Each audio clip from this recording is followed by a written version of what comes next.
Next up for me is a guy who has been really doing it in the bullpen, and I kind of don't believe in him. I absolutely can't believe him, and that's Jordan Leasure. He's been a mystery to me.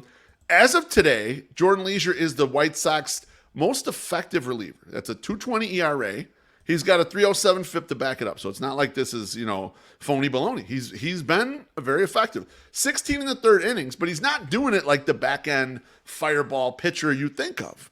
Especially in this modern era. He only has 11 strikeouts to 6 walks. That's not even a 2-to-1 ratio. That's not even 1K per inning, which is kind of like a given for a lot of these types of relievers. So he's doing this a lot more with just weak contact, with just throwing his fastball up in the zone and no one really being able to time it up. I'll put up the graph of his heat map from Baseball Savant.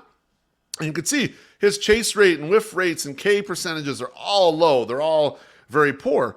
But when you look at barrel percentage or hard hit and that type of stuff, no one's really squaring him up. So the life on the fastball is kind of what he's living on. He's throwing almost 60% fastballs at this point in the season. So I don't know if there is a level of he doesn't trust his slider enough or his curveball, or he just realizes that, look, this fastball is effective enough. I'll just take the outs. I don't need to strike everyone out. I'm not exactly sure, but I mean, he's taking the ball. He got 2 quick saves, and not, it's not that I'm worried about him when he's out there or anything. I think he'll get outs.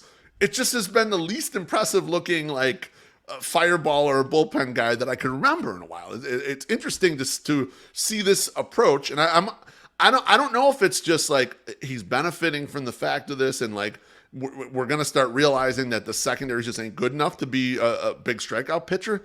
I don't know. I mean, it is interesting, to just kind of look at a guy have that much success that early, and he's just not really striking anyone out. But he's limiting hard contact, and that's the way they would do it in the old days, man. The closers, they weren't big strikeout machines. They just get you out, get you pop one up and hit a ground ball. And next thing you know, you're out of the goddamn inning. And Bobby Thigpen's got his 57 save or whatever the fuck. So I'm going to keep an eye on him just to kind of see how this goes, because it's only 16 innings so far for Jordan Leasure. And, as impressive as he's been, I want to see if that strikeout stuff starts coming, or if teams start figuring him out there. It's just a very weird statistical breakdown, and it's a weird, like, when I watch him come in, to me he's not overpowering or he's not especially impressive, other than he just gets outs, which is fine. I guess we'll just deal with that. I will take the guy who just gets outs. He doesn't. I guess he doesn't have to be that.